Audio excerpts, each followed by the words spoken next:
Salut Daniel, quelle est ta décennie cinématographique préférée et pourquoi les années 80? Excellente question.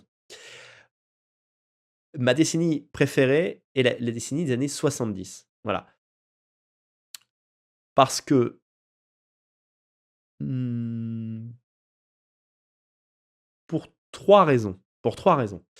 La première, c'est la photographie des films. Les films des années 70 avaient alors autant, tu vois, j'aime pas l'image Technicolor des films des années 50-60, je la trouve artificielle.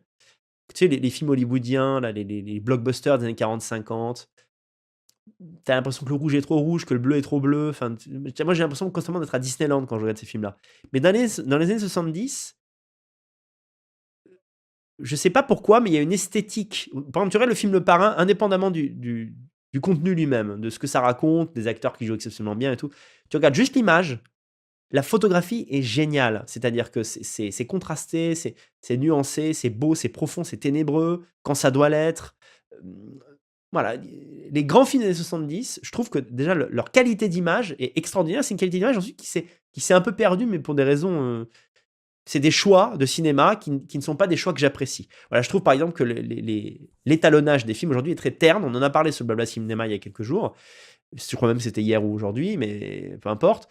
Et on disait, voilà, tu te regardes un film de David Fincher aujourd'hui, tu as l'impression que l'étalonneur, il était en vacances, quoi. C'est-à-dire que tu dis, mais pourquoi c'est gris? Pourquoi c'est beige, quoi? Mais mets-moi du rouge, mets-moi des.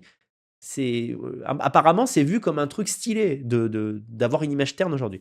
Ça, c'est le premier point.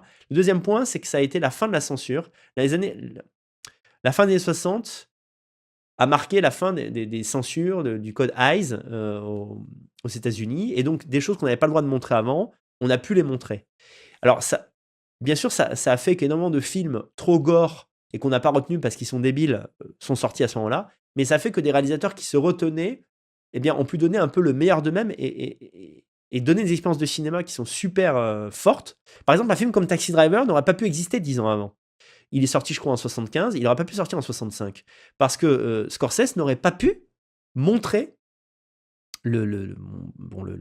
il y a une scène, je dis pas quand, mais à un moment donné, il y a une scène ultra violente dans le film, et c'est une des scènes de violence les plus marquantes de l'histoire du cinéma. Hein. Elle est courte, elle est nerveuse, elle fait mal. Voilà. Pour la petite anecdote d'ailleurs, le producteur, même en 75, ne voulait pas. Il voulait couper la scène parce qu'il l'a trouvé trop gore, il pensait que ça allait pas passer, quoi. Voilà, que la censure allait mettre un classé interdit aux moins de 18 ans pour le film, ce qui le tue commercialement, en fait, parce qu'il est considéré comme un film porno.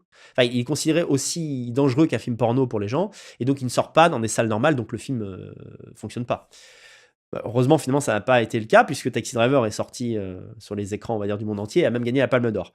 Et Scorsese, en fait, a eu un moment, Tarantino raconte ça très bien.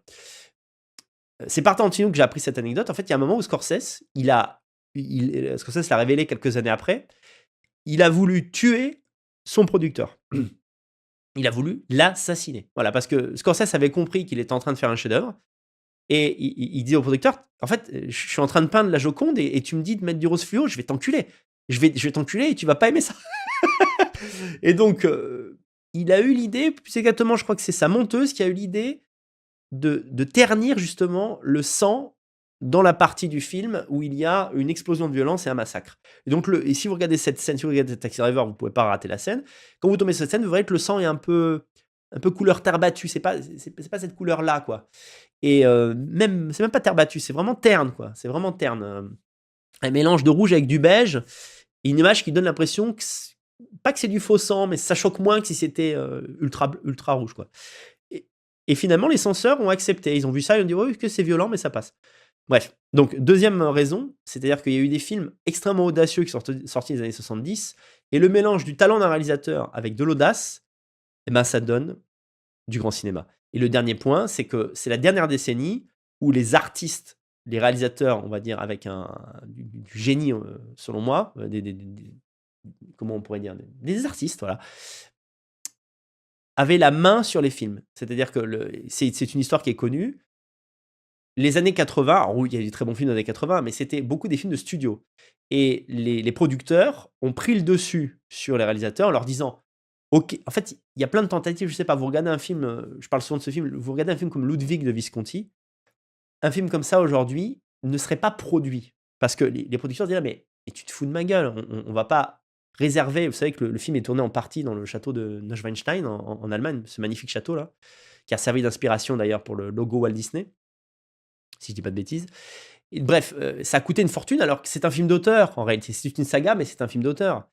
Et à un moment donné, en particulier avec ce film, on dit que c'est là que les choses ont changé. Après, je sais pas, c'est peut-être une légende du cinéma, mais Michael Cimino a fait Voyage au bout de l'enfer, ça a cartonné. Et ensuite, il a fait un autre film qui s'appelle La Porte du Paradis. Et La Porte du Paradis est un film, est un western, mais un western ample. Si vous regardez La Porte du Paradis, film somptueux, hein, mais il y a plein de moments où il y a pas de mort, où l'intrigue n'avance pas, où Michael Cimino va juste par exemple, il y a des scènes de danse qui sont interminables, parce que Michael Cimino a adoré filmer ça.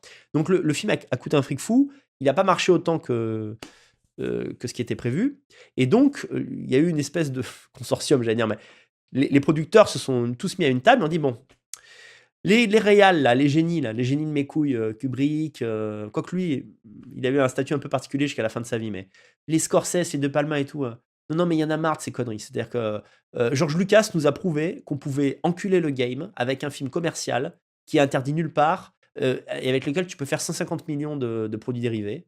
Donc, l'avenir, c'est George Lucas, voilà. Et donc ensuite, c'est peu connu, mais c'est vrai, ensuite, à partir des années 80, Martin Scorsese, par exemple, n'a plus jamais eu le final cut. Je crois qu'il l'a retrouvé récemment, mais c'est-à-dire que c'est les producteurs qui disaient: «Mais non, ton film est trop long Martin, allez on le coupe.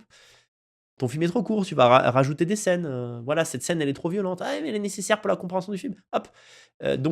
Voilà, bref, j'ai passé trop de temps sur cette question, mais moi je trouve que les films les plus mémorables de l'histoire du cinéma, il y a une concentration de films, qui sont sortis dans les années 70 qui est énorme, voilà. Ça veut pas dire qu'il y a pas de bons films maintenant, hein, mais voilà.